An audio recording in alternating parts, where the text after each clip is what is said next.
Muy buenas chicos y chicas, estamos aquí en Medicina con Cabeza y hoy no vamos a hablar de cosas de enfermedades, ni de electros, ni de preguntas del MIR. Hoy, como va a empezar el año y queda poquito para el examen MIR y para el EIR y para todas las oposiciones, quiero primero dar una primera parte de enhorabuena, ¿de acuerdo? O sea, quiero que os distendáis un poco, que os relajéis con este vídeo y sobre todo que os quedéis hasta el final. Esto ya parece lo mítico de anuncios, no, quédate hasta el final. No, pero es verdad, quedaos hasta el final porque os voy a dar algunos tips que yo creo que me fueron útiles en mi final del MIR, que conseguí rascar muchas preguntas gracias a esto y sobre todo que os va a servir también para no poneros tan nerviosos, ¿no? De hecho los tengo aquí apuntados en el móvil para no olvidarme. Y nada, lo único, suscribiros al canal de YouTube y al podcast, y si dejáis 5 estrellas mejor, porque así me haréis muy feliz.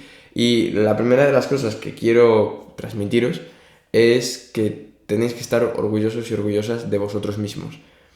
No por los resultados que estéis obteniendo, porque al final los resultados no siempre son justos, ¿vale? Pero sí por el esfuerzo. Y hay una frase que dice algo así como que solo podemos garantizar el esfuerzo, no los resultados. Y por lo tanto tenemos que estar satisfechos con el esfuerzo, no con el resultado. Evidentemente, a todo el mundo nos gusta obtener buenos resultados, pero yo creo que lo fundamental es conseguir ser felices diciendo, he trabajado, he dado lo mejor de mí todos estos días, he pasado por problemas, se me ha podido morir algún familiar, he tenido depresión, ansiedad, lo que sea, y aquí estoy, me he plantado aquí. Y yo, sinceramente, creo que si podéis parar ahora el vídeo en este momento, pongo cara así para que paréis el vídeo, parad y pensad en lo mucho que habéis tenido que sacrificar estos 18 meses de preparación mientras estudiabais sexto. Alguna gente en una universidad ha podido más, menos, pero solo con el hecho del verano, de luego septiembre, octubre, la presión de la academia, porque al fin y al cabo las academias son empresas privadas y lo que les interesa es tener los mejores resultados para que la gente quiera ir a su academia. Comprensible, ¿de acuerdo? Pero también te meten mucha presión encima. Y aquí estás. O sea, no te queda nada, te quedan 3 semanas para el examen, o sea que, de verdad, enhorabuena. Ya llegar hasta este punto y estar en este punto es completamente un éxito. Luego también otra cosa, y es que yo lo que noté en la preparación del MIR, y si veis mis vídeos del principio versus los de ahora, sobre todo en Instagram, es que me convertí en una persona diferente porque empecé a darme cuenta de lo que realmente es importante en la vida, de lo que no, de que a veces nos enfocamos muchísimo en una cosa y nos olvidamos del resto, ¿no? Y te das cuenta, a lo mejor cuando estás estudiando tantas horas al día, de que a lo mejor lo que más feliz te hace no es X cosas, salir de cañas o lo que sea, es pasar tiempo en casa con tu familia o con tus mejores amigos, hacer el tonto. Y dices, jo, pues es verdad, me gustaría estar haciendo esto, no necesito estar en una moto acuática en Valencia, pues simplemente estar con mis amigos tomando un café es lo que me hace feliz, ¿no? Pues son cosas que a mí me sirvió también el MIR y tengo un aprendizaje muy chulo a nivel eso de persona del MIR, y le doy las gracias al MIR porque si no lo hubiera tenido que estudiar, no lo hubiera sufrido, porque hay vídeos en los que hablo de que tuve migrañas en diciembre y enero prácticamente hasta la última semana del MIR, que me daban ganas de llorar todos los días, que tuve ansiedad, agorafobia, o sea, me refiero, tuve mis cosas durante el MIR, ahora bien, pero fue difícil. Y seguir adelante y decir, vale, tengo dos opciones, me planto y digo no puedo más, o intento seguir estudiando, intento seguir rascando preguntas, cuando no tenga migraña estudio y cuando tenga migraña pues me meto en cama. Esa disciplina, esa superación, yo creo que me va a servir para el resto de mi vida. Entonces un sacrificio de 6 meses, 18 meses, me va a servir para el resto de mi vida y encima estoy donde quiero estar, ¿no? Que es en cardiología. Entonces, de verdad, vale la pena y pensad en los cambios que habéis sufrido y sobre todo utilizad esos cambios que habéis sufrido. También otra cosa, y es que habéis aprendido, y hay una frase que te dicen siempre es, nunca vas a saber tanta medicina como cuando acabas el MIR. Hay un matiz, nunca vas a saber tanta medicina teórica, ¿vale? Pero yo sí que creo que es el momento en el que empiezas a abarcar toda la medicina, tienes que intentar englobarla para ser capaz de responder a las preguntas, ¿no?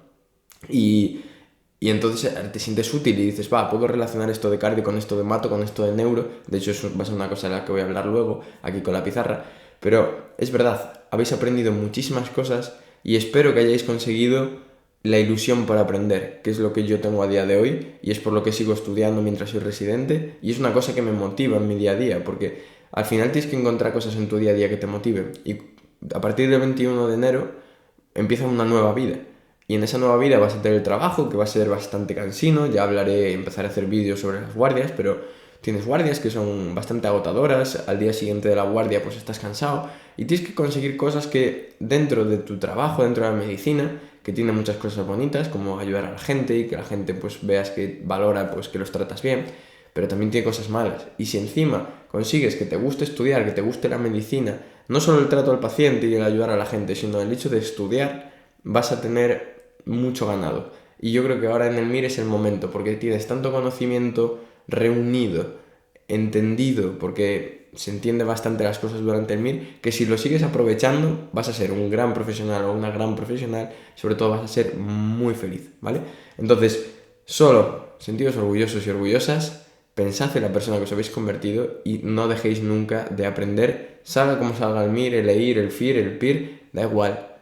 Seguid aprendiendo por vosotros y por las personas a las que vais a ayudar, ¿vale? Pasamos a la segunda parte, que es consejos, ¿vale? Que es seguramente es lo que más importe al 99% de la gente, que es, vale, estoy a últimas semanas del MIR, ¿qué hago?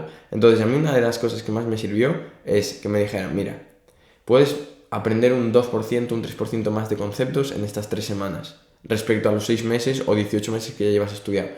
Lo que te va a dar más es que sepas lo que sepas, que lo sepas bien y que lo tengas bien claro y lo puedas interrelacionar.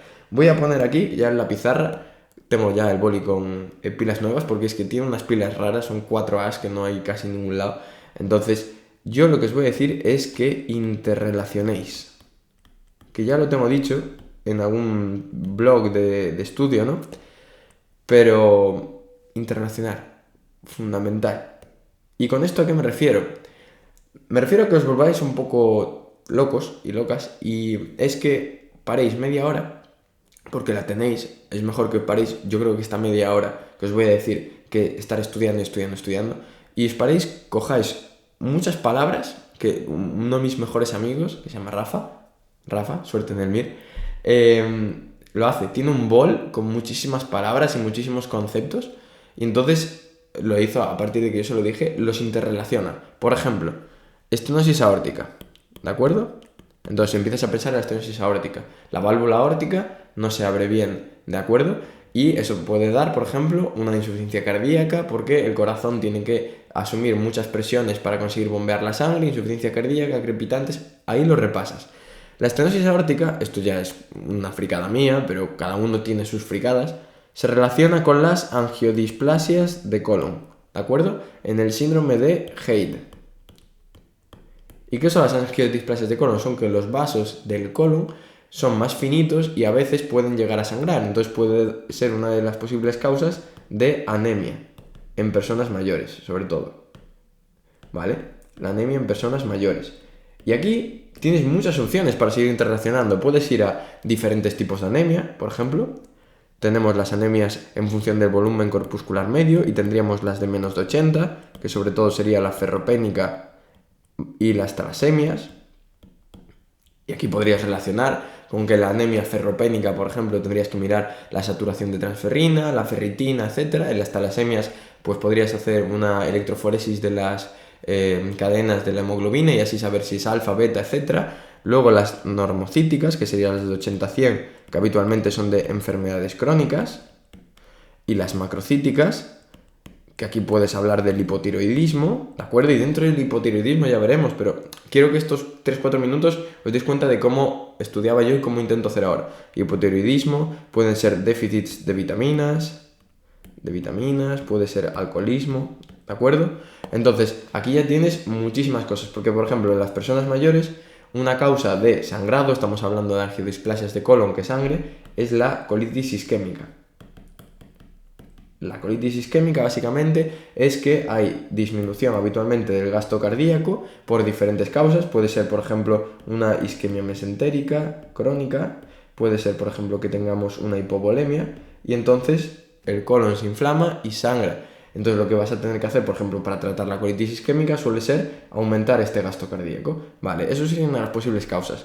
Luego aquí, por ejemplo, en las talasemias, lo que dijimos, hacemos una electroforesis.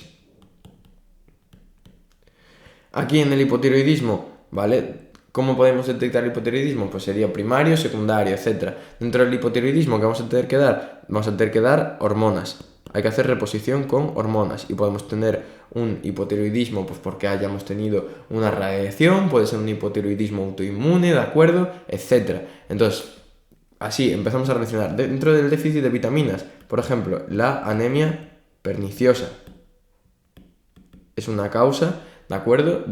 Se altera el factor, hay anticuerpos versus células parietal, el factor intrínseco, etcétera. Hay mala absorción de vitaminas, vitamina B12, ¿de acuerdo? Aquí en el alcoholismo, ¿de acuerdo? Veríamos sobre todo elevación de la gamma GT, ¿vale? Y de enzimas hepáticas, y a lo mejor podríamos llegar incluso a tener cirrosis, ¿de acuerdo? Y dentro de la cirrosis luego tenemos los estadios de Child, y en función de los estadios de Child, que no me los acuerdo ahora mismo más o menos, sí, me acuerdo alguna cosa, ¿no? Teníamos luego las opciones de tratamiento en caso de que hubiera un hepatocarcinoma, ¿de acuerdo? Y yo lo que quiero es que os paréis media hora y empecéis a divagar sobre estas cosas. ¿Por qué? Porque luego cuando venga una pregunta del examen, vais a sentiros con confianza, porque realmente todas las preguntas en el examen os van a dar miedo.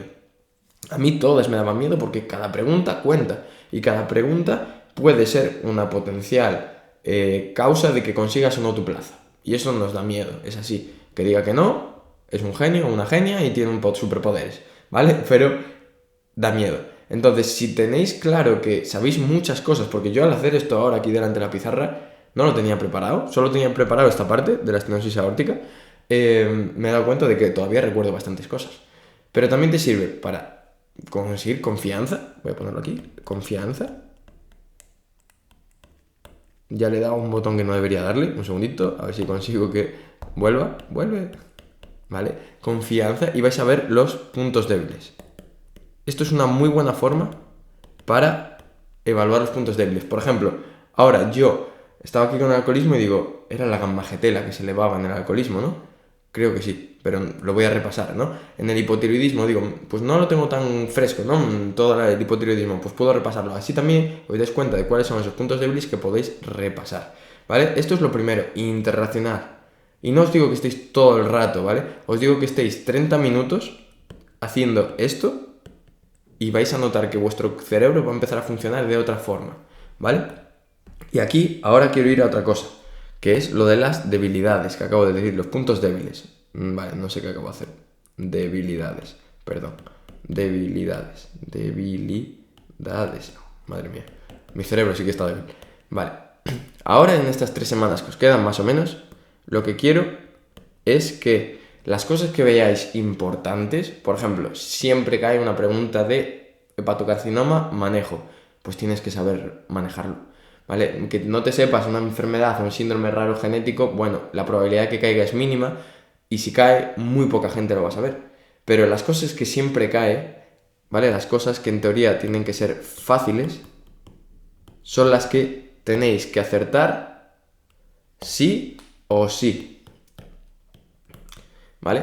No os preocupéis por las cosas difíciles. Las cosas difíciles van a marcar que seáis el 1, el 10 o el 100, ¿vale? Pero un buen resultado, porque seamos realistas, estar en el top 100, primero, requiere muchísimo trabajo y requiere suerte y requiere que se te ilumine la mente ese día, ¿vale? No puedes garantizar, pero un buen resultado sí que, entre comillas, se puede garantizar si lo fácil lo aciertas, ¿de acuerdo? El examen va de acertar las fáciles, las intermedias y alguna difícil. Entonces, las cosas que sepáis, por ejemplo, infartos, valvulopatías, cosas básicas de neuro, la esclerosis múltiple, hepatocarcinoma, enfermedad de Crohn, ¿vale? Voy a escribirlo aquí, pero Crohn, hepatocarcinoma, alguna glomerulonefritis, sobre todo lo básico, ¿no? Infartos. Esto tenéis que acertarlas. Que luego no te sepas el síndrome de Waterhouse-Friedrichsen, ¿vale? Vale, no pasa nada. La probabilidad de que caiga es mínima. pero necesitas saberte esto. Entonces quiero que estas 3 semanas dentro de cada asignatura identifiquéis lo que se os da bien, lo que se os da mal, y si hay algo que sea importante y se os da mal, trabajadlo. Eso es lo que va a contar, ¿de acuerdo? Eso es lo importante, eso es lo que os va a garantizar un buen resultado. Entonces no os centréis tanto en aumentar ese 1%, ¿vale? Tenéis dos opciones. Aumentar un 2% vuestro conocimiento, o que el 98% ese, que sabéis, lo afiancéis. Confianza, con interrelación, ¿vale? Y yo creo que este 98% pesa mucho más que este 2%. Yo es lo que hice, ¿de acuerdo? Porque me preocupaba y decía, Dios, quiero aumentar, quiero saber más, necesito saberme todos los síndromes raros. A lo mejor, si te estudias 1000 síndromes raros, que te vas a olvidar, por cierto, cae uno o ninguno. Pero si te repasas esos 1000 conceptos, como hacía yo, que son importantes y que no te sabes, igual te caen 35. Y son 35 netas versus una. Perspectiva, ¿vale? Perspectiva. Que a veces nos centramos aquí solo en la pizarra y el mundo es mucho más grande, ¿de acuerdo? Y otra cosa que voy a deciros, un segundito, que voy a abrir otra pizarra porque pensaba, me he enrollado un poco, pero sí que creo que es muy importante y yo lo hice con, un segundo que tengo que ponerlo aquí, uno de mis mejores amigos, bueno, Alex, que ya ha salido en varios vídeos, ya sabéis, pues es visualizar.